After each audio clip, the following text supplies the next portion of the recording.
Assalamualaikum warahmatullahi wabarakatuh.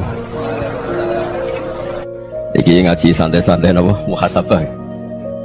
Muhasabah itu kalau Kiai Jawa maknani itu ngoreksi diri sendiri. Jadi menghitung diri sendiri. Ini pas bidang yang saya tekuni tadi karena Habib Ahmad yang minta kemarin sama ibu siapa dari Indonesian Power itu. Ibu Lia, saya turutin sekaligus saya sambil belajar terus tentang muhasabah. Dalam konteks Indonesia, muhasabah itu sudah jadi perilaku ya. Karena dulu orang tua saya, guru-guru saya kalau ngandani itu, bayangkan kalau kamu jadi dia. Jadi misalnya kita mentang-mentang atasan, otoriter sama bawahan, bayangkan kalau kamu jadi yang bawahan itu kayak apa? Laukun tamakanah, kalau orang Arab bilang bayangkan kalau kamu di posisi dia. Makanya guyonannya orang-orang Indonesia itu kan orang ngaramkan judi gitu, bareng dikasih tahu, tapi yang menang anak jenengan, alhamdulillah. Ternyata ngaramkan itu karena ada anaknya, kalau anaknya yang menang ya seneng. Meskipun itu guyonan, tapi saya punya padanan itu dalam kitab hikam. Nabi Ibrahim itu Khalilur Rahman, tentu bencinya minta ampun sama yang namanya maksiat. Suatu saat beliau diterbangkan di alam malakut. Itu kalau di hikam saya halaman 15 juga. Saya masih ingat betul. Mungkin kalau Anda beda halaman karena beda cetakan. Setelah diterbangkan di alam malakut, diperlihatkan sama Allah. Ada orang pezina, ada orang syaribul khomri, ada orang mabuk, ada orang macam-macam. Allah tanya sama Nabi Ibrahim, bagaimana pendapat kamu Ibrahim tentang mereka yang maksiat? Kata Nabi Ibrahim, ya Allah, habisi saja mereka. Mereka hidup di bumi engkau, makan rezeki engkau, kemudian mereka tidak taat sama engkau. Sehingga cerita di fase itu, saya ulang lagi, di fase itu Allah nurutin sampai sekian peristiwa, mungkin 3 atau 4. Sudah setelah sekian tahun Nabi Ibrahim lupa peristiwa itu, kemudian beliau diminta menyembelih anaknya. Ini versi kitab hikam. Memang versinya banyak tentang kenapa Nabi Ibrahim disuruh menyembelih anaknya. Ketika mau menyembelih anaknya, Nabi Ibrahim ragu. Huwa samratu fuadi, anak saya ini buah hati saya, kenapa engkau suruh menyembelih? Terus kata Allah, apa kamu tidak ingat ketika kamu saya angkat di alam malakut, kemudian kamu usul bunuh-bunuh, saya tidak mempertimbangkan usul Anda, tapi kenapa sekarang saya merintahkan kamu mikir gitu? Terus, ya karena ini anak saya ya Allah. Terus kata Allah, rumang samu wong sing bukan mata ini gak gawean kau sing gawe kowe enak wae usul mata ini. Sebenarnya saya yang bikin, kemudian Anda enak aja usul membunuh. Semenjak itu Nabi Ibrahim itu di eranya itu asfaqun nas, orang paling sayang sama manusia. Karena kadang kita keras itu ya kebetulan tuh udah anak kita, ada keluarga kita.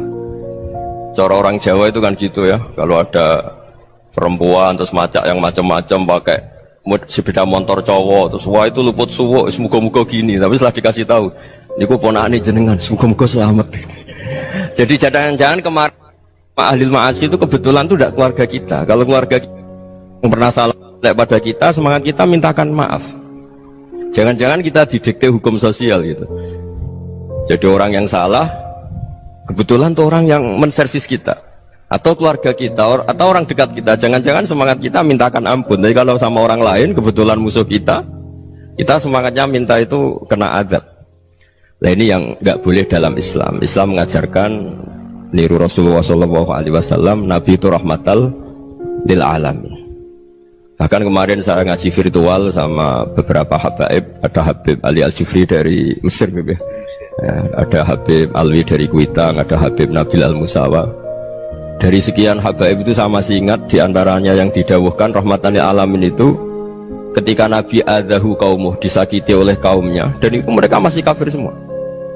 Itu mereka dapat doanya Nabi, Allah mahdi qaumi fa innahum la ya'lamun. Kayak apa baiknya Nabi, orang yang menyakiti, yang melukai ya, tapi Nabi masih berdoa Allah mahdi qaumi fa innahum la ya'lamun.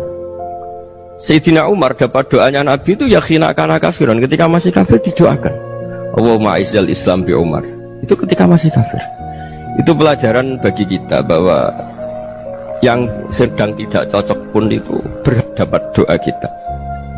Ya doa supaya kondisi kita baik, hari tambah baik. Karena agama ini Saya berkali-kali bilang limangka nayarjuwa hawal yawmal akhir. Agama ini diperuntukkan bagi yang selalu punya harapan pada Allah Subhanahu wa Ta'ala.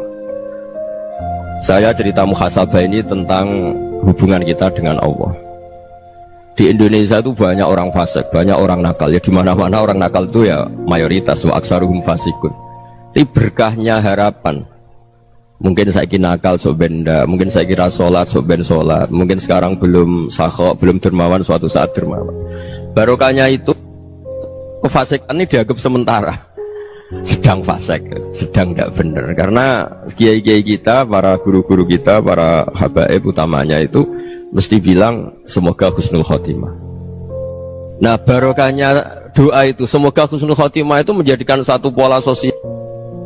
Yang sedang fasik ini masih diharapkan jadi lebih baik, jadi lebih, sehingga kita tidak ngambil sikap ekstrim yang ingin menghabisi atau ingin mengadili, tidak, karena selalu kita punya harapan, dan agama ini limangka nerjuwo hawal yawmal akhir.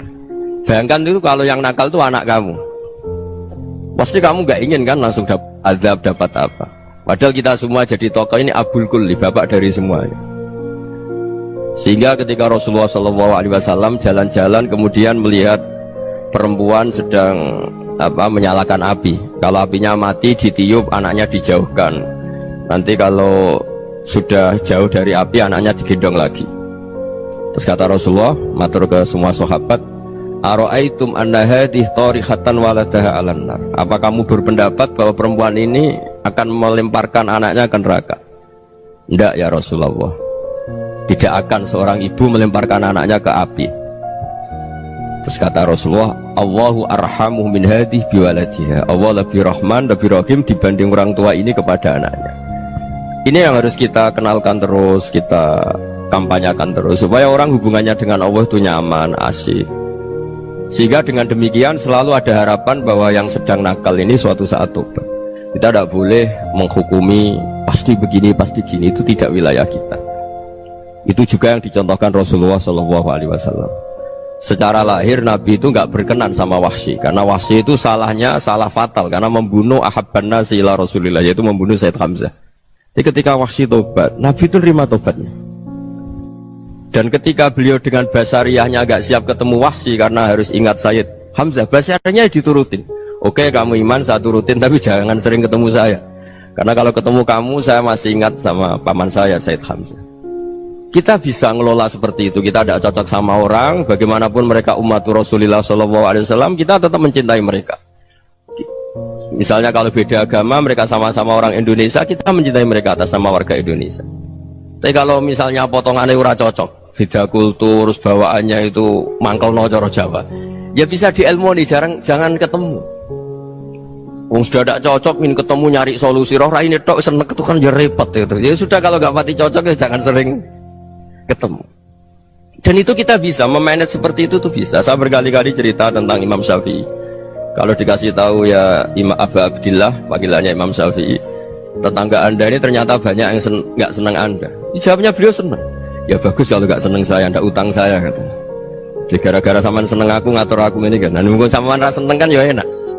Jadi hidup itu dianggap happy. Kalau seneng ya teman silaturahim, kalau nggak seneng ya nggak bakal utang gitu. Baru kayak rasa seneng itu nggak ganggu gitu. Jadi dulu itu orang bisa ngelola seneng tidak seneng itu bisa, karena ada kearifan hubungan dengan Allah Subhanahu wa Ta'ala. Hidupnya selesai karena masyghul bi dzikrillah, mereka sibuk dengan Allah. Makanya kata ulama-ulama tasawuf, kamu jangan melihat manusia perilakunya, tapi kamu juga harus ingat yang gerakkan semua itu Allah Subhanahu wa Ta'ala. Dengan demikian kita farah, kita senang. Makanya Nabi kalau ngutus Anas bin Malik kemudian nggak kesampaian yang diinginkan karena Anas main, ketika garwa-garwani Nabi agak tersinggung, Nabi andaikan Allah menghendaki yang saya inginkan kesampaian, pasti itu kesampaian. Jadi dianggap kegagalan Anas gak manggil yang dituju Nabi itu ya kersane Allah, ya enteng saja. Sayyidina Ali lebih parah lagi yang dialamin. Itu dalam beliau kalau dipanggil itu gak cepet-cepet ke sana. Ketika ditanya, kenapa kamu tak panggil gak cepet ke saya?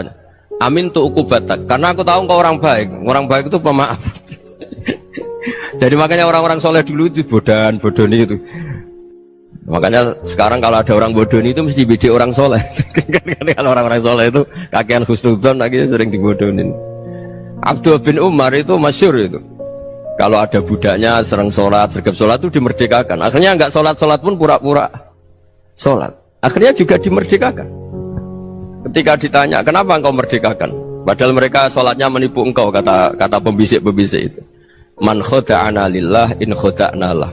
Dia nipu atas nama Allah, berarti saat tertipu juga atas nama Allah. Gak masalah dong, semuanya demi Allah Subhanahu wa ta'ala. Jadi ketika kita mensifati Allah Ta'ala itu ghafir, Allah pemaaf. Jangan kamu nggak fair untuk diri kamu nyifati Allah ghafir, pada orang lain Allah kamu sifati syadidul iqab. Jadi Allah kamu atur, kayak MC tadi ngatur saya. Jadi Allah itu apa? Kalau pada saya ghafir, kalau pada musuh saya syadidul iqab. Itu nggak fair. Kalau Anda punya harapan kepada Allah karena Allah Rahman Rahim, Allah ghafir, sebenarnya Allah pada musuh kita ya bisa saja Allah ghafir, bisa saja Allah Rahman Rahim. Sehingga kita melihat orang lain yang kita tidak cocok itu ya enteng saja. Itu min ummati Rasulillah sing tanaluhu syafa'atu, tanaluhu sa'atu rahmati, tanaluhu fair. Jangan dengan kita kayak mesti dapat rahmat, jangan orang lain kayak Allah pasti syadidul iqab. Itu tidak boleh. Sehingga ketika ada orang Badui, singkat cerita orang Badui ini kencing di masjid, semua sahabat membentak dia. Yang nggak bentak hanya Nabi tok. Saking mangkalnya orang ini karena semua sahabat bentak kecuali Nabi. Setelah dibenarin Nabi, terus Nabi nyuruh sabbu ali dhanuban min ma'in. Setelah disucikan masjid itu, dia berdoa keras sekali. Allahumma arhamni wa Muhammadan wa la tarham ma'ana ahadan. Ya Allah, yang berhak dapat rahmatmu hanya saya dan Nabi Muhammad, yang lainnya jangan. Karena yang lainnya tuh jengkelin, gitu aja saya salah dimarah-marahin gitu. Jadi kalau kamu doa terbatas ya kayak orang Bedui ini, kayak orang Arabi. Apa kata Nabi? Laqad tahajjarta wasi'an. Allah yang rahmatnya luas menjadi kamu sempitkan karena kamu mau atur Allah hanya rahman pada Indonesian Power, pada NU, pada kita, yang orang lain nggak perlu dapat. Itu kan kasihan Islam, karena Islam terus nggak dimiliki semua orang. Allah nggak dimiliki semua orang, Rasulullah nggak dimiliki semua orang, karena di NU, di ormas tertentu, di nggak boleh seperti itu. Nggak boleh takhasyar tawasian, kata Nabi, nggak boleh mempersempit zat yang rahmatnya itu luas. Ini semoga etika ini kita pakai di Indonesia. Yang sedang fase kita harapkan lebih baik, yang sedang nggak dapat hidayah kita doakan dapat apa? Hidayah. Masyhur kan, makanya tadi saya mohon sama Habib Ali supaya Habib Ahmad supaya tetap mahalul qiyam tabaruk sama Habib Ali. Di antara doa-doa di Simtud Duror masyhur itu antuqa bilal mudhniba minnah fil ghufran wal musi'ah bil ihsan. Jadi harapannya para habaib, para orang-orang baik dulu ya, semoga yang dosa itu dimaafkan, yang sedang salah dibuka, bikin lebih baik. Nabi itu tugasnya juga gitu, wastaghfir li dzambika walil mu'minina wal mu'minat. Nabi itu tugasnya juga memintakan ampun yang sedang salah.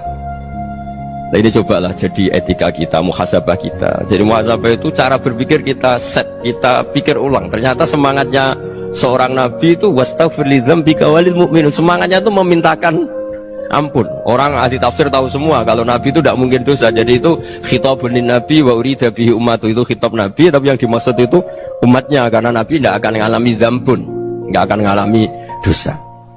Sekarang enggak, kadang-kadang kita ini kalau orang lain salah itu semangat. Kalau di perusahaan ada teman salah, apalagi pimpinan salah itu seneng, barokahnya salah bisa ganti kan gitu. Ya, jadi kalau mungkin di dunia tokoh juga gitu, barokahnya ada tokoh salah, kita yang jadi populer sendiri, tidak boleh seperti itu. Kita harus salimus sodri di jami'il muslimin. Jadi ini harus dilatih. Saya tadi matur sama Habib Ahmad, latihan kita jadi hidup. Nabi itu kalau resep jadi wali itu kata Nabi gampang. Kata Nabi, kalau kamu ingin disenangin Allah, ya sudah. Kalau kamu asbahta wa amseta gini-gini, perasaan kamu, kata Nabi, jangan punya perasaan ghil sama orang muslimin.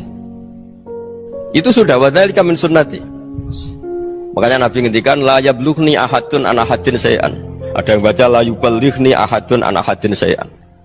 Seseorang jangan melaporkan ke saya tentang salahnya yang lain. Fa inni akhruju ilaikum wa ana salimus sadri. Karena saya ingin ketemu sampean semua dalam keadaan salimus sadri, tidak punya perasaan apa-apa. Karena kalau nurutin pembisik, nurutin informasi itu ya repot, karena orang pasti sepihak. Ada kiai yang top datang ke kampung-kampung ning desa-desa, kata yang seneng itu punya akhlak. Wah itu bagus orang besar datang ke kampung-kampung. Kata yang nggak seneng, Oh itu jobnya kayak kecil kok diambil, itu kan ya kasihan itu kan sudut pandang. Makanya saya sering bilang akal kita ini cukup untuk mentasdik Rasulullah SAW. Meskipun perasaan kita kadang orang Jawa itu beda. Saya berkali-kali bilang sama peneliti dari Jogja, kenapa sih Gus para nabi itu kok poligami istrinya banyak? Nabi Dawud katanya itu berapa? Nabi Sulaiman malah jumlahnya agak terbatas ini. Nabi Muhammad itu paling sedikit. Saya tanya gini, perempuan itu orang lemah, jadi kalau nolong orang satu gimana baik, kalau nolong orang dua ya lebih baik, ya sudah kira-kira seperti itu. Paling tidak akal kita masih tahu kalau orang baik itu kan mesti baik, nolong orang satu baik, nolong orang dua ya lebih baik, nolong orang tiga lebih baik. Tapi kalau kamu orang nggak baik, satu saja kamu terlantarin, kamu miskinkan, kamu ya tinggal diukur kan. Kalau orang baik nambah baik, tapi kalau orang buruk tambah buruk. Nah itu akal kita bisa menganalisis kenapa sih nikah itu ada yang poligami, ada yang enggak. Sudah ukur saja diri kamu. Misalnya kayak saya elek keriting, rabi terus, memperbanyak wong elek, orang perilaku netok, raine dadi elek kabeh gitu. Tapi nak kowe ku ganteng, alim, ganteng, sugih, anake ganteng-ganteng, berhubung kowe saleh ahli swarga kabeh, mertua yo bangga karena karir kamu meyakinkan. Ini mertua kamu aja gak bangga mau nambah. Ipar gak bangga, mertua gak bangga, desa kamu yang kamu wayai juga gak beda dengan Nabi ketika nikah Juwairiyah itu nggak ada pernikahan sebarokah Nabi dengan Juwairiyah itu Azharu Rasulillah. Di situ habis perang banyak tawanan, gara-gara jadi besanya Nabi langsung dibebaskan semua karena Azharu Rasulillah. Sekarang besanya Kanjeng Nabi. Dulu Abu Sufyan mangkalnya bukan main sama Nabi, gara-gara putrinya dinikah terus langsung jadi. Kalau kamu kan enggak, nikah satu, nikah lagi, satu kampung musuh kamu karena istri pertama ya cemburu, yang kedua agak bangga. Wah itu selesai itu di dunia wal akhirah. Maksud saya nganalisis Islam itu harus pakai akal, dan akal yang dipakai ini saya bawa ke kitab Ihya adalah pikiran-pikiran para ulama. Makanya ketika Imam Ghazali ketika ditanya fakaifa bi muslimin fasikin asawaha fi jami'i amri, kalau kalian ketemu orang fasik, orang Islam tapi fasik, perilakunya nggak ada yang benar. Kata Imam Ghazali jawabnya lucu, aneh. Mamin muslimin illa wa islamuhu ta'ah. Tidak ada orang Islam kecuali dia mau Islam, membenarkan Allah dan Rasul itu sudah taatnya dia. Kok kamu tidak bisa melihat taatnya dia? Dia pikirannya kan ini pemabuk, ini tukang apa. Tapi kata Imam Ghazali, sebenarnya kamu masih bisa berpikir positif. Mamin muslimin illa wa islamuhu ta'ah. Tidak ada seseorang Islam ketika dia milik Islam itu pasti ada taatnya, yaitu tasdik pada Allah dan tasdik kepada Rasulullah SAW. Jadi dengan pola seperti itu, maka di antara guru-guru kita yang modern ya di era Mbah Maimun, di sini ada Habib Ahmad, Habib Salim, syair yang sering dibaca beliau adalah ada orang munajat sama Allah. Ini cerita munajat. Itu orang itu ngendikan gini, ana musnibun, ana mukhtiun, ana asi, huwa rahimun, huwa ghafirun, huwa afi. Ya Allah, saya mukhti, saya orang yang salah. Ana muslim, saya orang yang dosa. Ana asin, saya sering maksiat. Tapi engkau ya Allah, engkau ghafir, pemaaf. Engkau rahim, maha pengasih. Engkau afin, yang mudah memaafkan. Kata orang ini, ya agak kurang ajar, tapi saking senengnya sama Allah. Qobal tuhunna salasatan bisalasat. Ya gini saja ya Allah, sifat engkau diadu dengan sifat saya. Engkau Tuhan, Gusti, nggak boleh kalah katanya. Terus wasatah liban ausofu ausofi, dan engkau pasti pemenangnya gitu. Jadi ada orang rayu Allah dengan cara seperti itu ya ada ya. Saya ini manusia, salah saya banyak. Engkau ampunannya banyak. Engkau Tuhan, Gusti, nggak boleh ampunan Anda, ampunan engkau kalah dengan salah saya. Nggak boleh Tuhan kok kalah. Jadi untuk supaya orang punya harapan gitu. Banyak juga wali-wali yang jadab ketika datang ke makam Rasulullah SAW. Itu kalau dongo ya agak kacau sebetulnya, cara syariat agak kacau. Ya Allah, engkau punya dua pilihan. Jika engkau menjadikan saya soleh, surah habibu, yang senang kekasihmu, yaitu Rasulullah SAW. Tapi jika engkau menjadikan saya fasik, surah aduh, yang senang itu setan. Monggo jenengan mau menyenangkan kekasih jenengan, mau menyenangkan musuh jenengan, monggo jenengan bebas kok memilih. Nah, mestinya Allah ya senang menyenangkan kekasihnya. Jadi ya, intinya Allah dipaksa untuk menjadikan dia orang soleh gitu. Jadi kayak kemarin itu Pak Gus siapa yang kesini itu. kuliah ke sini itu sama Habib Ahmad. Saya pertama nggak mau, lama-lama Habib Ahmad ini gimana Gus, orang taunya saya dekat jenengan, kalau nggak kasil saya waduh Habib. Ini kayak doanya wali yang tadi. Nggak punya pilihan, nggak ada pilihan ini. Jadi saya mohon muhasabah itu dimulai cara berpikir.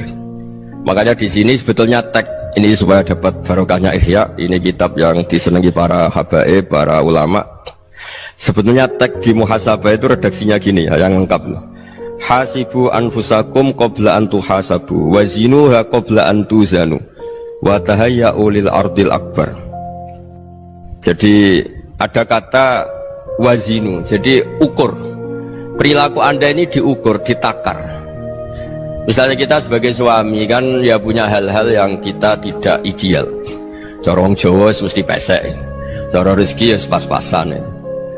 Dan kita juga kalau makanya agak boleh tanya istri begini, apa saat cinta pertama Anda? Pasti ada kecewa. Orang jadi istri hanya korban terakhir itu. Sudah. Karena orang kalau ngelamar kemana-mana gak jadi, yang jadi istri itu pasti korban terakhir itu. Jarang istri pilihan pertama, jarang. Ayo semua yang nikah.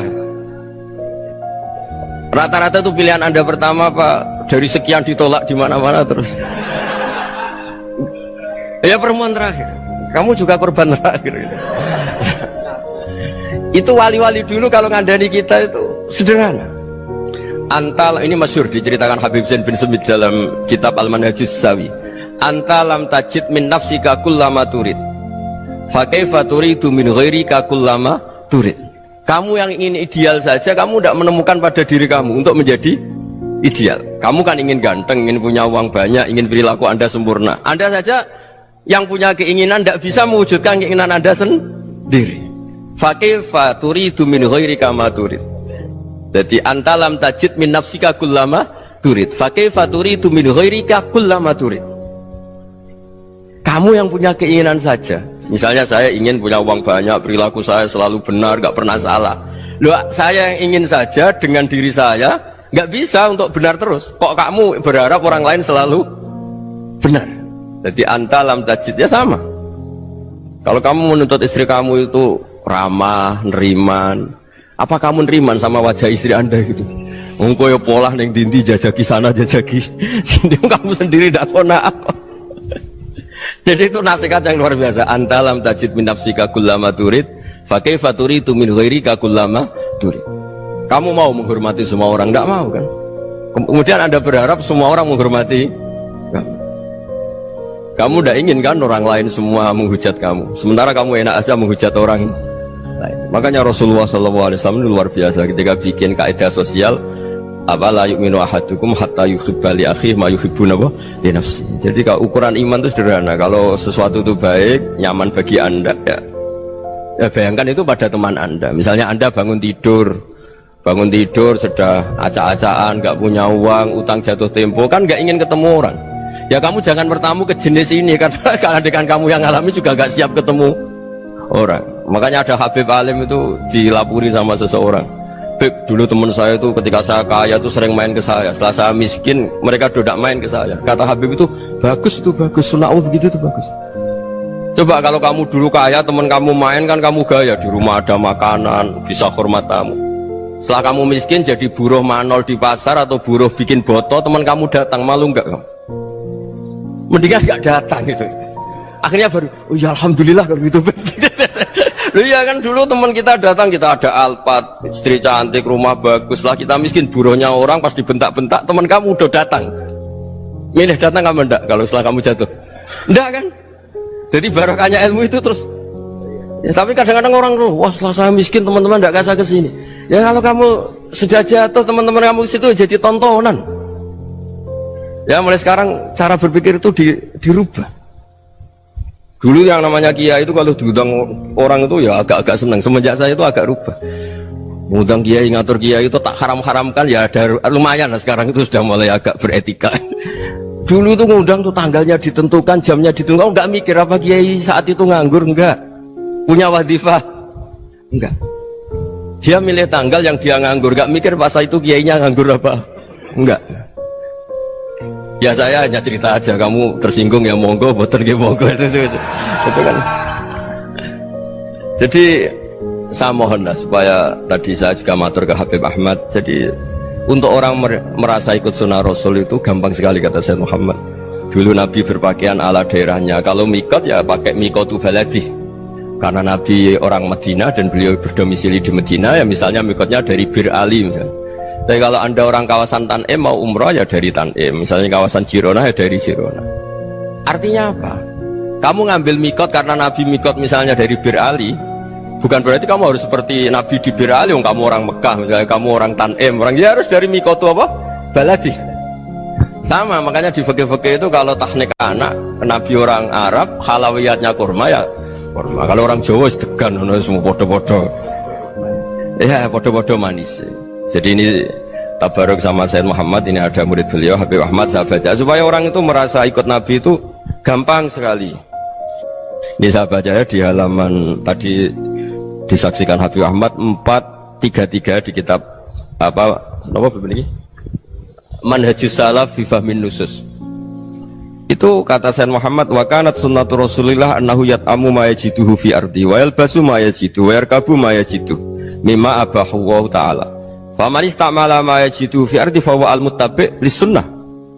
Kama anau hajjal beta min madinati faman hajjal beta min madinati nafsih fahuwa al-muttabi' li sunnah wa illam takun hadhil madinatu tilka. Jadi intinya misalnya Nabi dulu itu ngasih sedekah kepada fakir miskin ya pakai dinar, dirham. Ya kalau orang misalnya sedekah pakai rupiah ya sudah ikut sunnah Nabi. Jangan lu Nabi pakai dinar loh, kamu kok pakai rupiah. Dulu dinarnya Nabi udah ada tulisannya Bank Indonesia, kamu kok ada tulisannya Bank.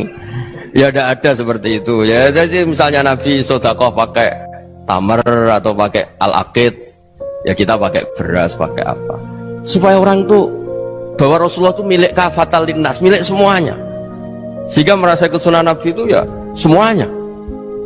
Makanya dulu Mbah Mun kalau motivasi saya supaya bombong, kalau orang Jawa bilang bombong, wong Jawa mesti ono wong alim. Beliau menyontohkan mas itu Mbah Fadol, Senori, Mbah Ihsan Jambes itu bisa ngarang-ngarang kitab luar biasa padahal beliau bukan orang Arab. Imam Sibawai itu orang Persia, Imam Ghazali orang Tus itu juga ikut Persia.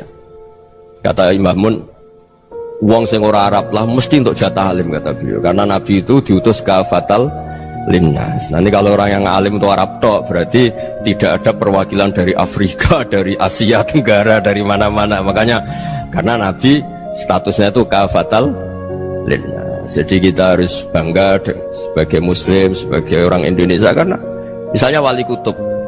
Dulu terkenalnya hanya ada di Yaman, di mana ternyata pernah ada juga di Indonesia dan seperti Habib Abu Bakar Segaf Gresik. Jadi ya artinya kan tetap orang Indonesia meskipun beliau zuriyah Rasul kan ya sudah orang apa? Orang Indonesia. Zuriyahnya Habib Ali Suntuduror sekarang di Solo.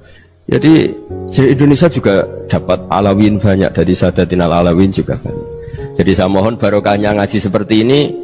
Melihat orang lain tuh gampang, bayangkan tuh kalau anak kamu. Makanya Nabi nanti kalau nggak percaya lihat di Hikam nomor 15 di kitab saya itu. Di situ dijelaskan oleh Hikam, jangan-jangan semangat Anda pada orang yang maksiat, pada orang yang keliru supaya dihukum itu karena kebetulan itu udah anak Anda, itu udah keluarga Anda. Coba kalau itu keluarga Anda. Makanya kalau saya guyonan di Jogja itu ada pembantu mecahkan piring terus dimarahi majikannya, saya mesti guyon gitu, pasti itu pembantunya tidak cantik. Kok bisa Gus? Andai kan cantik dan kamu senang mecahno piring satu, piring sewu ora iso ngamuk. Ternyata ngamuknya tuh karena mecahkan piring apa karena plus tidak cantik? Coba jawab para lelaki ini. Kamu marah sama orang maksiat tuh karena maksiat karena plus itu udah anak Anda.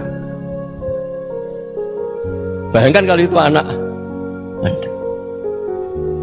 Itu hebatnya Rasulullah SAW. Karena kita yang salah pun kadung umatnya, Nabi tetap ngasih fasilitas syafaati li ahlil kabair min ummati. Kayak apa baiknya Nabi? Nggak ikut maksiat tapi ikut fasilitasi ngasih syafaat. Loh kalau li ahlil ibadah kan wajar. Nabi ketika ini syafaati li ahlil kabair min ummati. Ya karena tadi logika yang dibangun Rasulullah itu logika yang luar biasa. Kita semangat orang lain kena hukuman itu karena kita tidak punya rofah, tidak punya rohmah. Coba kalau Rasulullah yang bil mukminina raufur Rahim. Semangatnya itu mendoakan supaya tobat, mendoakan diampuni. Dan itu juga yang diperintahkan oleh Allah Subhanahu wa taala, wastaghfir li dzambika walil mu'minina wal mu'minat. Ya semoga barokahnya ngaji ini, barokahnya Habib Ahmad, barokahnya Maulid Simtud Duror, barokahnya semua kitab Madaih, Tiba Berjanji semuanya, barokahnya Ikhya, barokahnya Said Muhammad, barokahnya guru kita semua, Mbah Maimun, bapak saya. Kita ini ngikuti manhaj, ya, ngikuti apa? Manhaj. Saya sering didhawuhi Mbah Mun, kenapa ihdinas siratal mustaqim bukan siratoka, bukan jalan engkau ya Allah, karena Allah itu nggak bisa kamu tiru. Allah itu tidak tidur, tidak makan, tidak kesel, tidak capek. Yang bisa ditiru itu siratal ladzina an'amta alaihim. Yang bisa ditiru manusia ya niru manusia, karena Allah itu tidak bisa ditiru. Makanya ihdinas siratal mustaqim siratal ladzina. Dan niru siapa? Niru guru-guru kita. Termasuk niru cara pandang. Jadi misalnya ada orang awam di rumah itu hanya delok reng, delok tikus liwat, itu kan kayak nganggur. Ora tahajud malah mendelok reng. Melihatnya jangan gitu. Huwa tarokal ma'asiyah. Dia di rumahnya tidak dugem, tidak kemana-mana. Dia berarti malam itu tarkul ma'asi. Tidak nyopet, tidak garong, tidak ke tempat maksiat.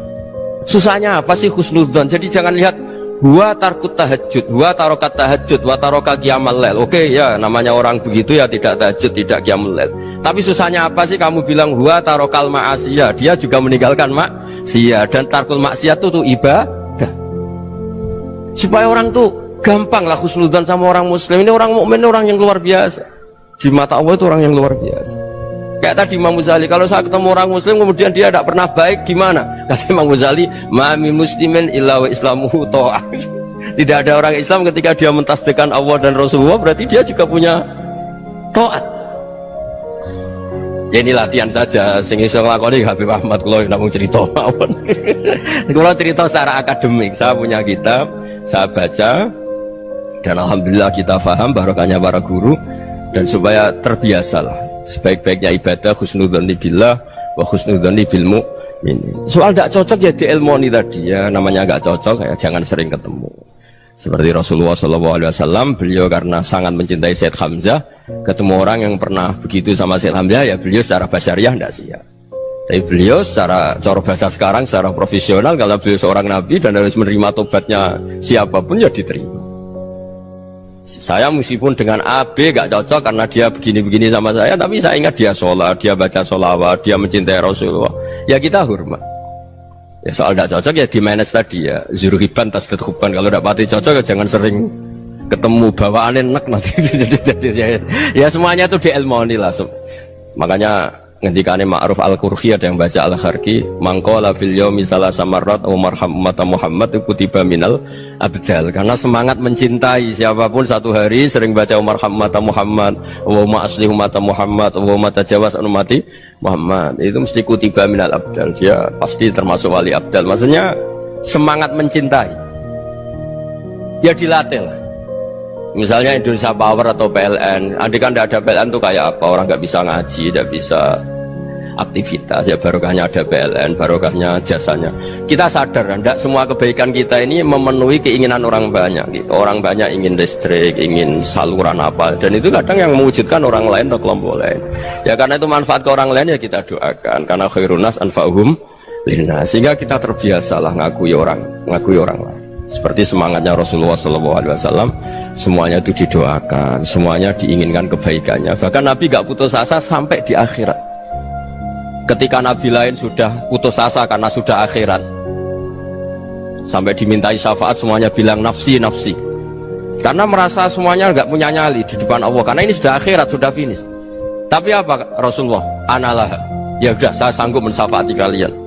Terus kata Nabi, fa'atiyal arsya, saya mendatangi aras, fa'akhirru lahu sajidan, saya sujud, wa ahmaduhu bima hamida allamaniha rabbi. Kemudian saya tetap muji Allah dengan pujian yang terus menerus. Padahal sudah di akhirat, sudah finish. Nabi dimintai syafaat masih sanggup, karena Nabi tahu akhirat tidak bisa mendikte Allah, tidak bisa. Allah terus bilang, ya Allah ini akhirat loh, engkau sudah tidak boleh mensyafaat, tidak bisa. Allah tidak bisa diganggu akhirat, Allah tidak boleh dibatalkan rahmannya oleh akhirat. Allah tetap Rahman Rahim abadal abad, dan Nabi tahu itu. Makanya kata para ulama, fa Muhammadun ahmadu min ghairihi. Jadi Nabi Muhammad namanya dua yang terkenal. Sebenarnya banyak yang terkenal dua, Muhammad sama Ahmad. Ketika Nabi punya nyali memuji Allah di akhir akhirat atau sudah di akhirat itu fa Muhammadun ahmadu min ghairi, ketika Nabi lain sudah tidak punya nyali muji Allah karena sudah akhirat, Nabi Muhammad tetap berani muji Allah di saat seperti itu. Makanya ahmadu di situ kata ulama itu af'al tafdil, fa Muhammadun ahmadu min ghairi, Kanjeng Nabi lebih memuji Allah di saat yang Nabi lain sudah tidak punya nyali untuk muji Allah di saat itu. Makanya kata Nabi fa akhiru lahu sajidan wa ahmaduhu bimahamidah allamaniha rabbi.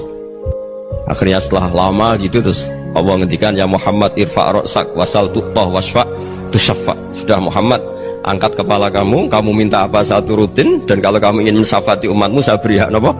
Syafaat. Nah, semoga semangat itu juga menjadikan kita munajat bahwa rahmat Allah tidak terbatas, harapan juga tidak terbatas. Mungkin yang sedang nakal ya kita katakan sedang, jangan terus kamu pastikan wah ini mesti su'ul khotimah, mesti tidak orang baik. Tidak, agama ini liman kana yarjuwa wal yaumal akhir, selalu bagi yang punya harapan. Ya, mugi-mugi dapat barokah semua. Mantu dengan kata wassalamualaikum warahmatullahi wabarakatuh.